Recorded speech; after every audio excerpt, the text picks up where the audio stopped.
What's going on, everybody? I am so honored to be back here on the Games Done Quick stage to showcase BioShock once again. You may have just heard in the interview, but I ran this game all the way back in AGDQ 2014. I've run it 2 other times since then. So, no stranger to showing this off, but it's going to be pretty different from what you've seen before. If you've never seen a BioShock speedrun, oh boy, it's going to be a wild ride. So buckle up. I'm going to try to explain everything as I go. A solo commentary here, so bear with me. I don't explain everything perfectly. If you do have questions after this, feel free to DM me or come by a stream, something like that. I will gladly answer any questions you have. But we're gonna try to have some fun with it. We'll see how it goes. Okay, we start this from a save file because there is, if you've played the game, a pretty long intro that gets us into Rapture. But we'll talk about that as we go. So I'm gonna load up the save, and then once it starts, we will have our time. Hope you guys are ready for this. Okay, so run's going to start in 3, 2, 1, go. And we're off. Through the fire and the flames we go. We carry on. We're just going to swim through this. We can't really take damage, so we don't need to worry about dying, but we're going to make our way to the lighthouse. It's going to be a good fun time over here. Make our way all the way into the murky depths. While this run's going to get pretty wild, the intro is pretty tame. We have a wonderful cutscene to watch, and a little bit of a trick actually to perform. There's always a lighthouse, always a man. I'm just gonna walk through the dark. It's a little spooky, but don't worry, I'll hold your hand through the whole adventure. And head down to this bathysphere, which is going to take us down into the city. We're going to attempt to jump out of the bathysphere as it closes behind us. Hit the lever. And now we can't leave. It's still going to put us on the bathysphere. But you may notice I'm not inside. We're sticking out on top, which is going to save about 3 seconds when we get to the end of the stage, just because we're going to hit that load trigger a little bit early. This might give you some flashbacks of the previous run with the airboat. Don't worry, we got plenty of clipping, but we're not going to use those at all. So this is Rapture. It's a beautiful city. We're going to have Andrew Ryan, who is the founder and builder of Rapture. Well, he probably didn't build it himself. That's okay. Gonna give us this whole thing. As we get further into this little cutscene, you're going to notice that we're not really supposed to see what we do. But I do want to take the moment to shout out both all of the game devs, whether they're writing, audio, QA, whatever it may be.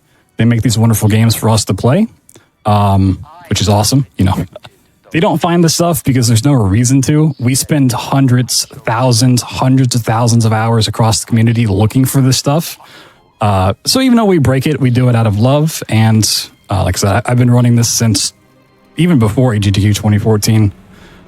So you can kind of see where these tunnels don't lead. You know, maybe they're just building this side of Rapture and that didn't quite finish yet. Something like that. Good little glimpse of handsome Squidward here. So we pass by. Non-copyright, of course. This is a Big Daddy, one of the few that we will see. Doesn't have a little sister with him, but he is the big bad protector roaming around. So we'll see a couple of them, but maybe not as many as you'd want.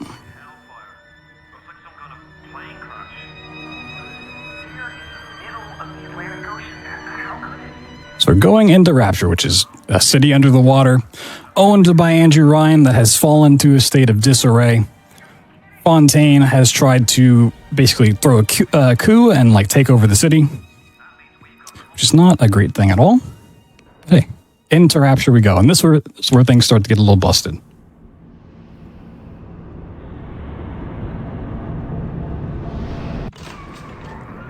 First, we have to deal with Johnny here. And while he is a pretty cool guy, he's not the smartest. We get a glimpse of our first Splicer as well. Splicers, you may have heard in the interview as well, are our friends in this. Typically, they're going to be your enemy. That is not the case here at all.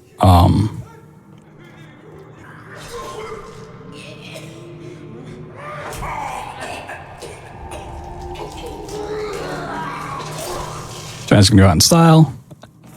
And then once we get out of the bathysphere, which we can't currently do anything about, kind of locked in here, all hell is about to break loose.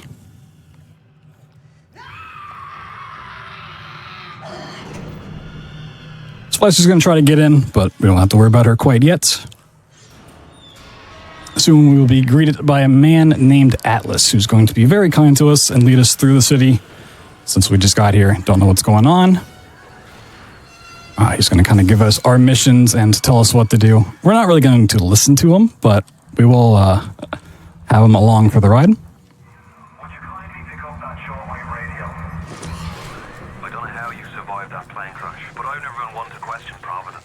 I hope you guys are ready for this. Whether you've seen one before or not, I really like showing this run. The new route, there's some new tricks that were found just a couple months ago that really changed things, and shout outs to both KPC Zombie and Prisoner for keeping this game alive and helping to find these strats and push the times down. They've been two pillars of the BioShock community, so shout outs to them. Awesome runners. Splicer's going to run away, and we're going to get our taste of combat. So we need our handy dandy wrench to break through this rubble. Just kind of sitting here. Atlas is still being very nice to us, saying, hey, would you kindly pick this up? Would you kindly do that? It's really nice, man. Anyways, we're going to start manipulating Splicer AI.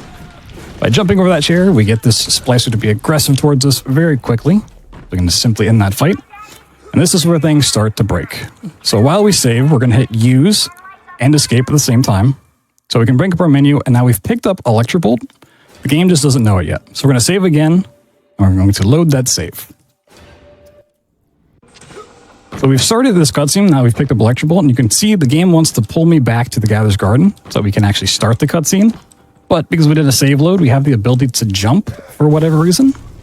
And that's going to allow us to just simply jump away. The game says, come here. We say, no thank you. We got some stuff to do.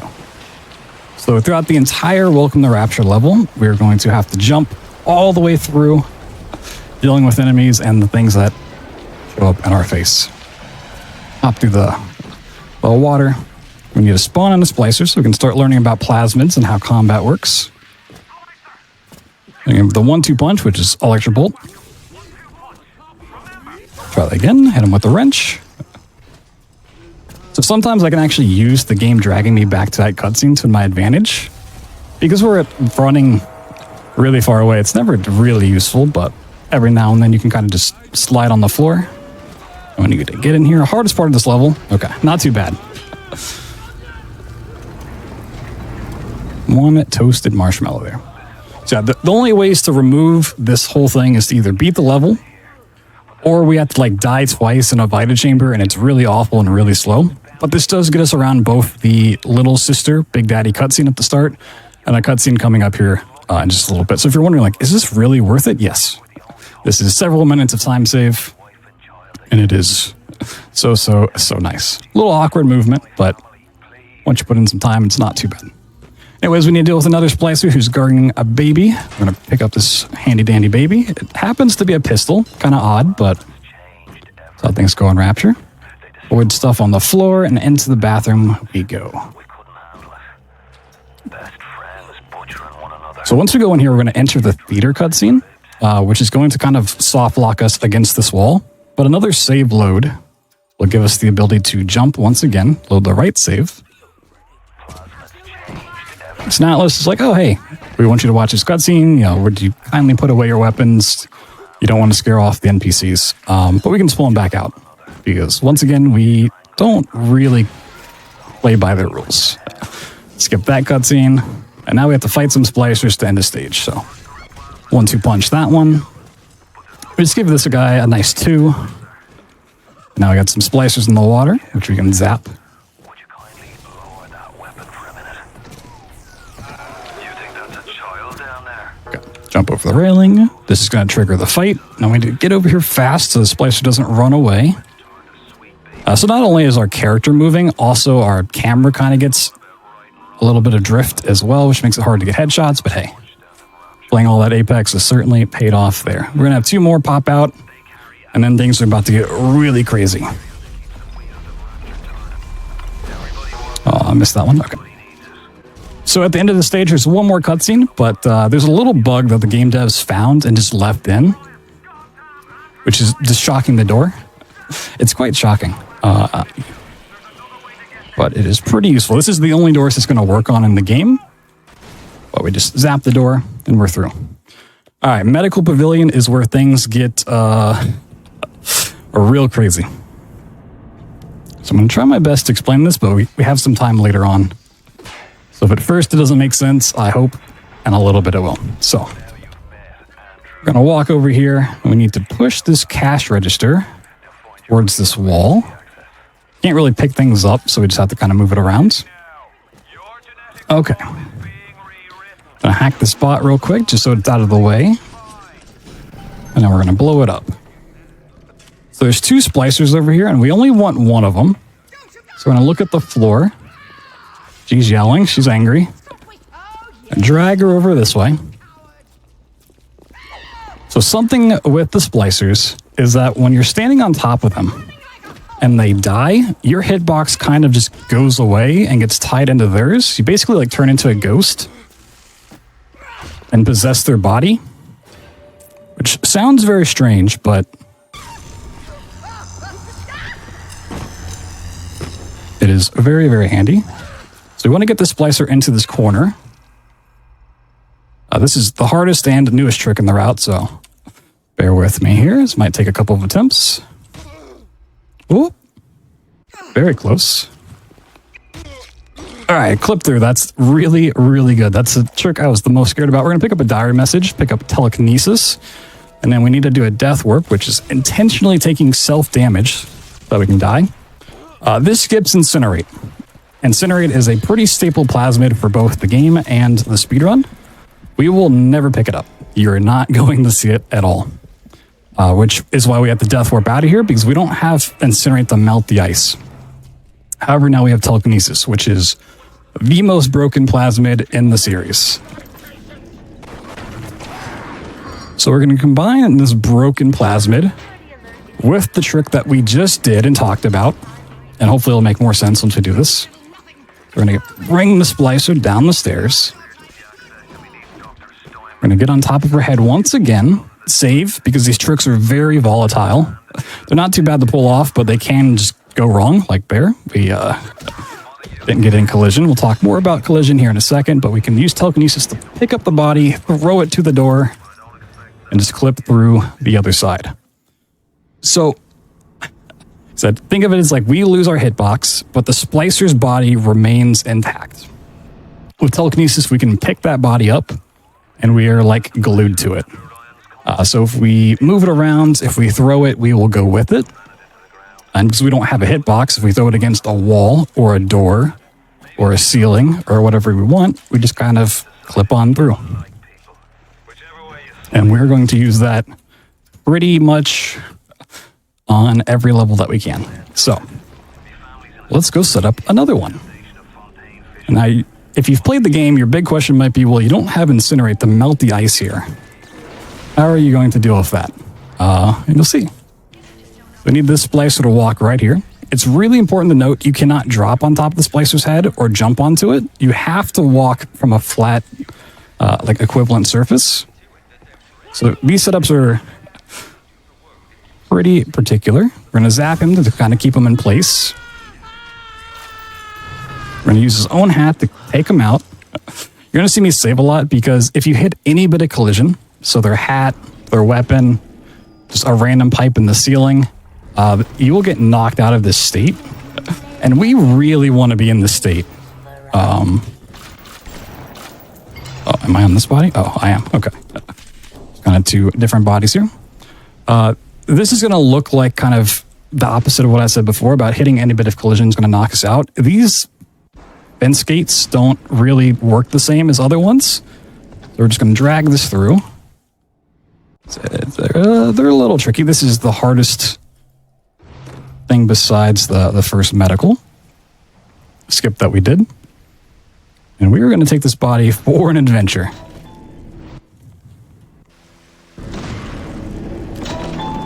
Flip through that gate. All right, we're going to give up our weapons. We could just clip through this door, but we want to take this body even further. we're not done with it quite yet.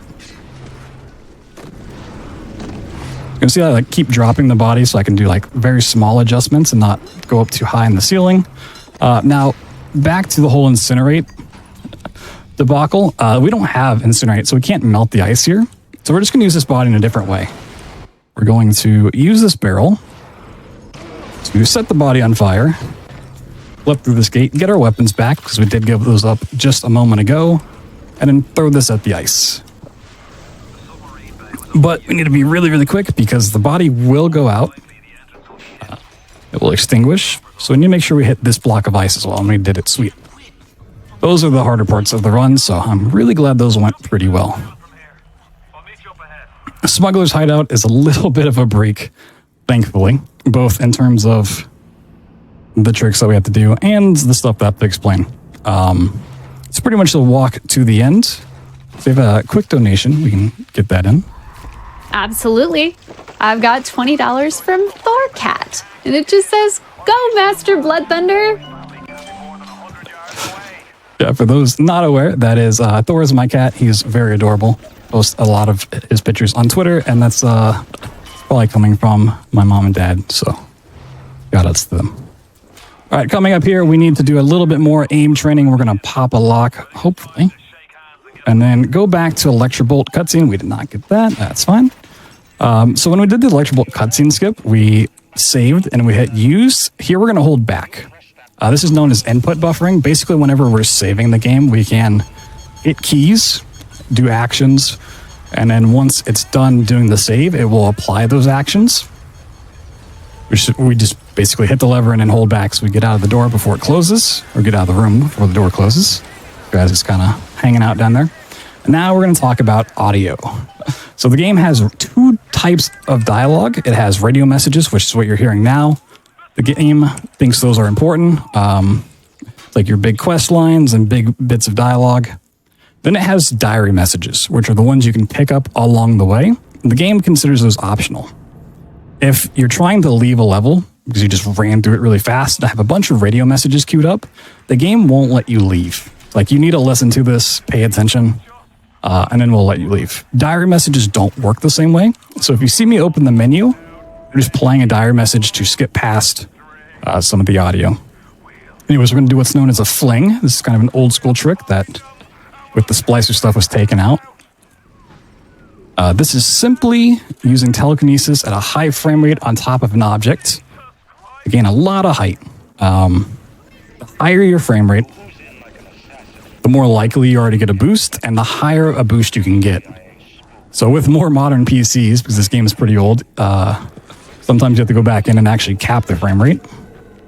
Otherwise, you just go flying up and then the fall damage kills you. We're going to bring this box along throughout the entirety of Arcadia. Now, everyone kind of loves the B quest line and getting the B plasmid. We're just going to simply fling over top of it. We need to make sure not to look at a trigger that's actually going to start that quest line, which locks down this area and we can't leave.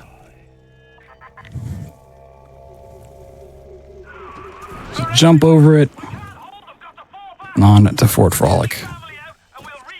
Now, I know I've run past a lot of stages, but I want to know from people in chat and anyone watching later on YouTube, what is your favorite stage that I am currently running past? I know a lot of people love Fort Frolic. There's some medical pavilion lovers. Like I said, some people like the bees, but I'm always curious to hear what part of the game resonates with different people. Speaking of Fort Frolic, don't get too attached to it, is all I will say. I'm just going to pick up a handy-dandy suitcase. This game loves to show you the exit and say, hey, you need to go do something else to actually leave the level. For the game, that's cool. For the speedrun, that means we can just go right to the end. So we're just going to fling up on top of this invisible wall and look for the bathysphere lever. The bathysphere visually goes away, but it's still hard-coded to be there. So if you know where to look, you can just hit that invisible lever and off to Hephaestus you go. This is typically where you would build an EMP bomb so you can get to Andrew Ryan, who we are currently trying to get to. I usually like to throw a bit of story throughout these runs. It's really hard to do that with this run nowadays, but we need another splicer. One note about splicers here is that only specific splicers are going to work, because we need to walk on top of their head. We need them to actually follow us. So we need melee splicers, also known as thuggish. You can see he has like a pipe with them. Sometimes they'll have that, or like a wrench or a golf club or whatever it may be. The ones with guns, the leadhead splicers like this guy aren't going to work. Houdini splicers, the teleporting ones, and nitro splicers with the grenades just are no good. So there are splicers closer than this, but we need this one in particular. Just going to take him on a little walk. Keep on coming this way. We also need to be able to walk straight on top of his head, so it has to be a very specific spot. Now we're going to save. Take this body to the exit, and then once again the game says, hey, here's the exit. Here's how you can get the RCC, the Rapture Central Control. Go build an EMP bomb, and we'll let you through. The game doesn't know we have a splicer body. You can just clip right through, do a little diary skip here, and we're on to RCC. We're going to do a little bit of a magic trick. We'll see what happens.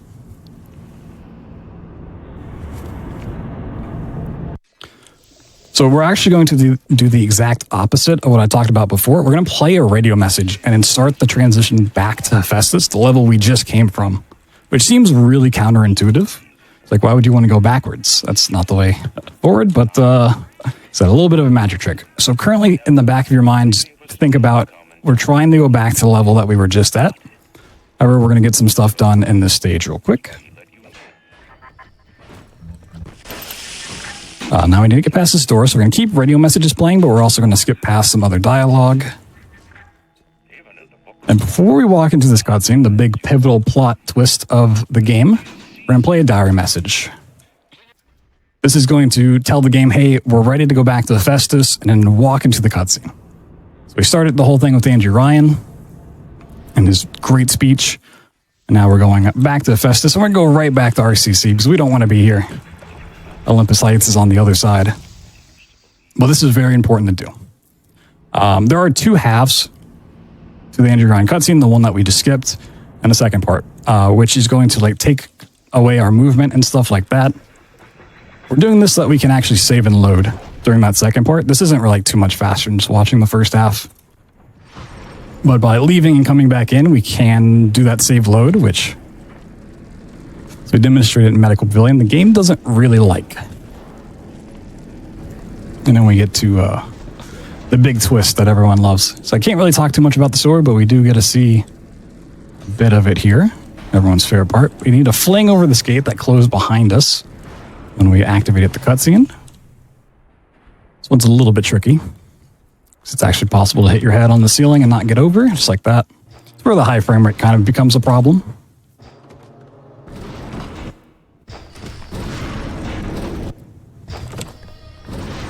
There we go. All right, I'm going to walk into the second cutscene, and then we're going to do a save load.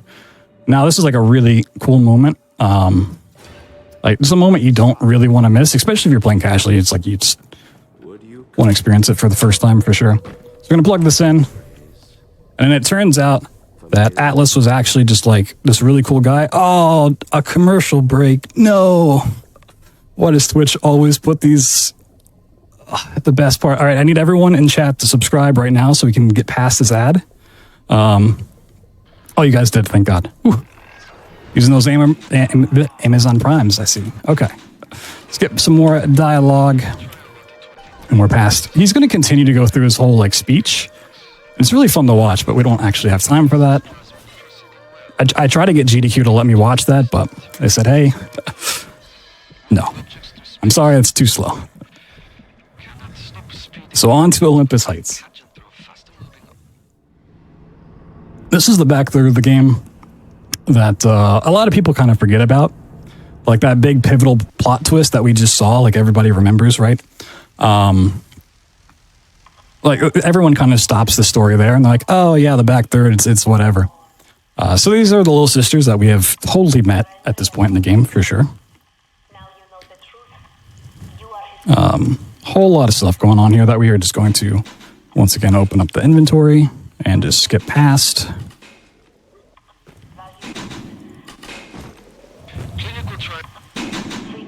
Okay, now we're going to pick up some candy because, oh man, all this running's got me so hungry. Get some money. Who doesn't like a good donation? Some supplies. So we basically just need this little sister to start running. She's going to open the door for us. Somehow, Rapture built these doors that only little sisters can open. It's pretty amazing tech, but it's also kind of annoying. They're just going to run up, play a little hopscotch real quick.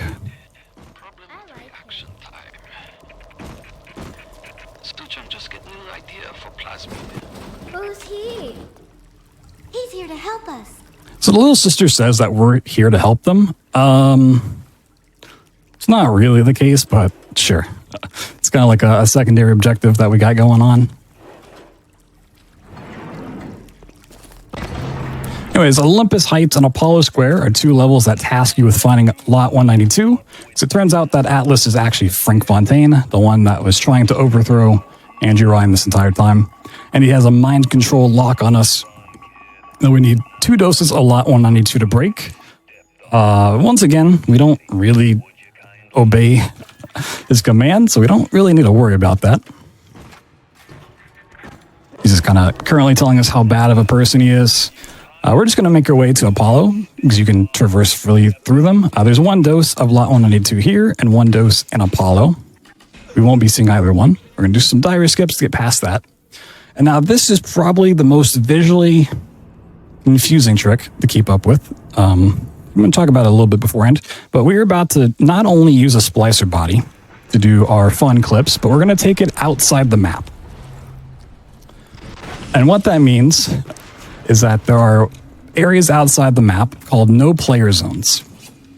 No player zones are areas that the player cannot be in. Other things like splicers, splicer bodies, objects can go through them.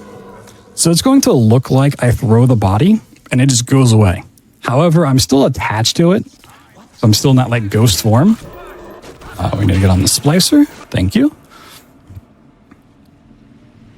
So even though I'm throwing the splicer body away, just keep in mind that I'm traveling with it. It just visually doesn't quite look like it.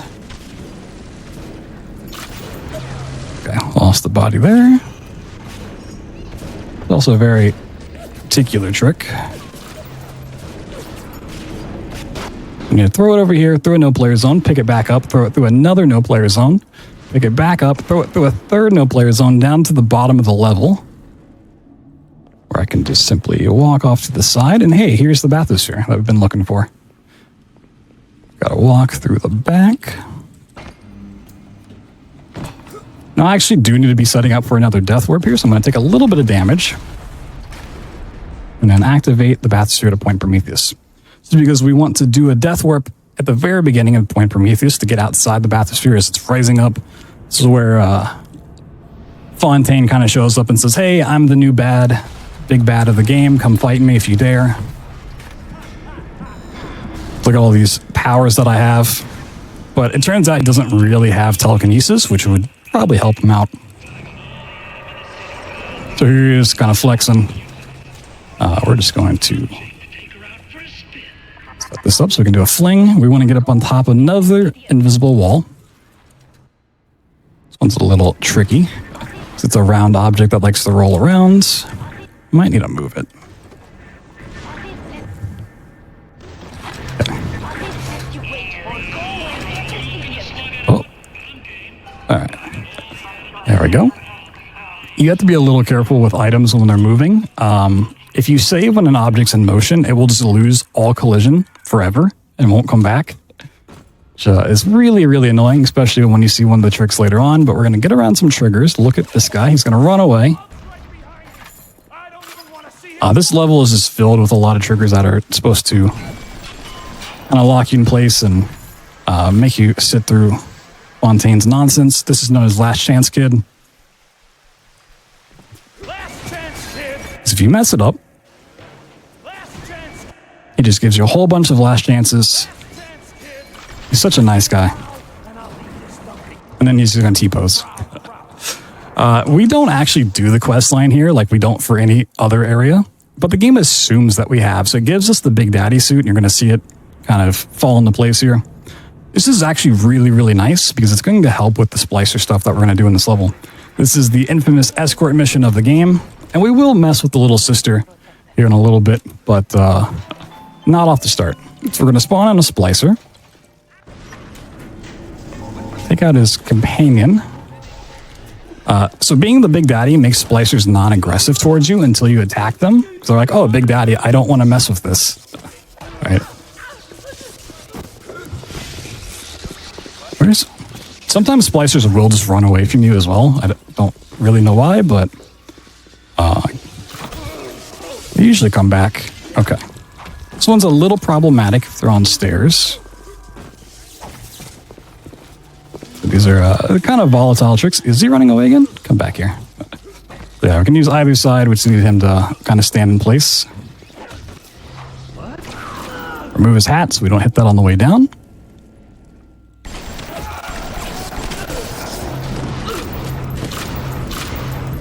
Okay.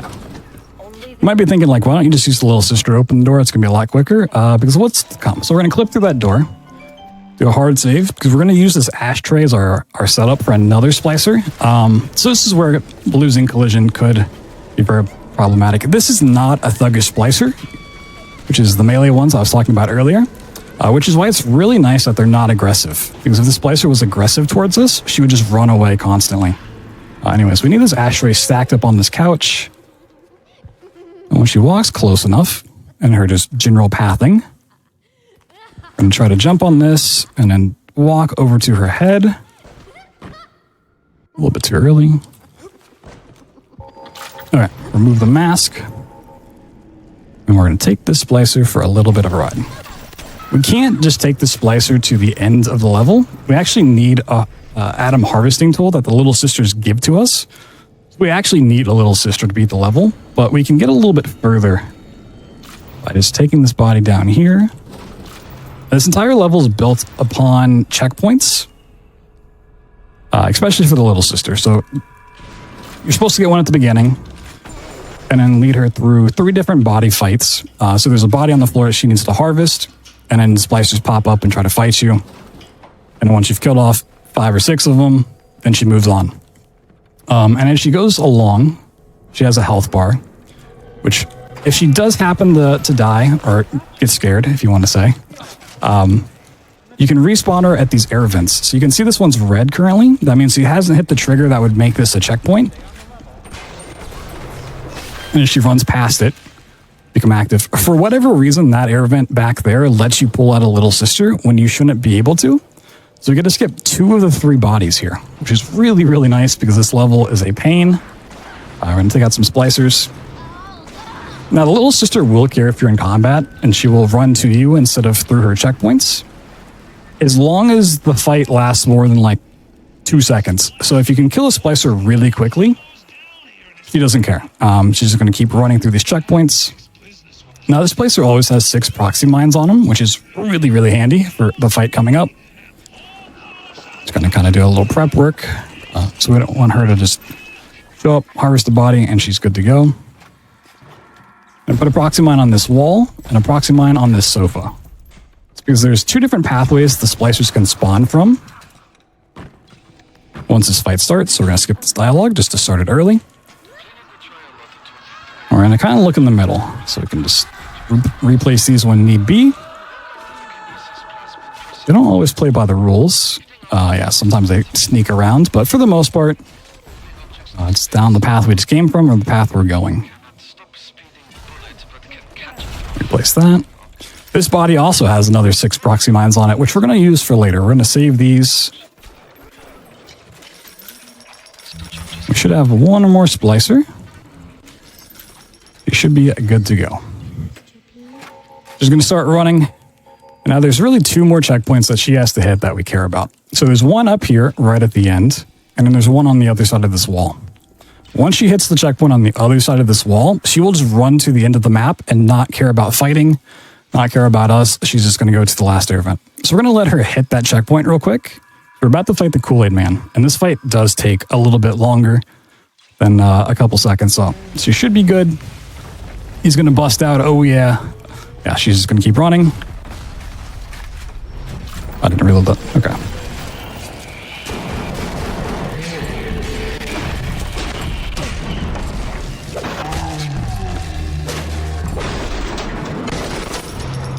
I got some time to go. Kind of fun to mess with that Big Daddy. So now we have Fontaine coming up. Probably one of the easiest boss fights in gaming history. He's not really a big deal, not really a big threat. Design-wise, he's kind of a cool concept where he like changes different styles.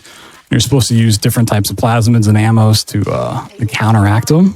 But if you remember back all the way in Neptune's Bounty, we picked up the grenade launcher damage increase, and we can just blast them.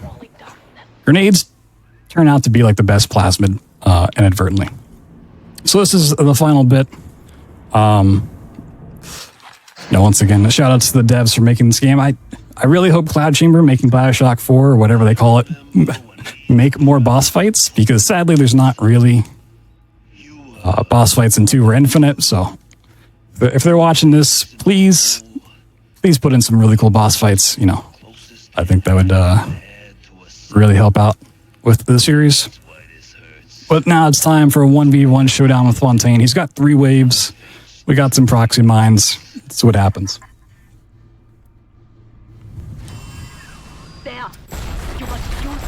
So this run's almost over, and I want it to last a little bit longer, so I'm just going to take a picture of him real quick. All right.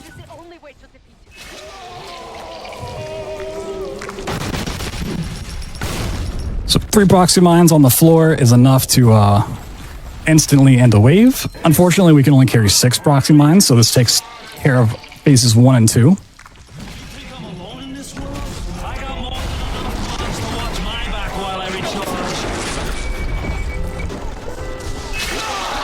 One more wave, and he will be done.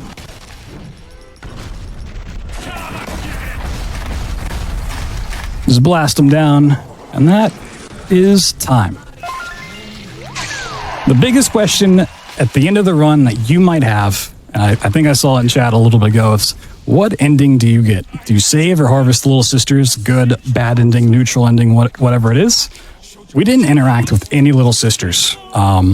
It's just not a thing we have to do anymore. And so the game by default just assumes we got the good ending. Until you actually start harvesting the Little Sisters, the game always gives you the good ending, which is really, really nice because it's definitely the best one. Also, this is something I noticed in practice, but I don't think the Little Sisters blink here at all, which is even more psychotic than what they actually do.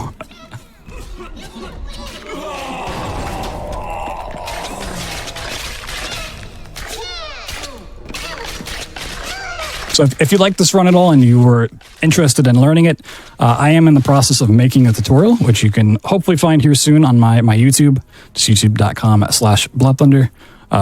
Hopefully here soon. I get a little bit perfectionist about it. So if you want to learn this at all, feel free to ask me questions. I can stop by my streams, whatever it may be. I am more than happy to help out. Things have gotten kind of confusing, but you don't have to do all of these tricks to get a good time. Even without a lot of the newer stuff, you can still get close to a sub 30. I mean, you could probably even get a sub 30 without the medical and Neptune strats. Yeah,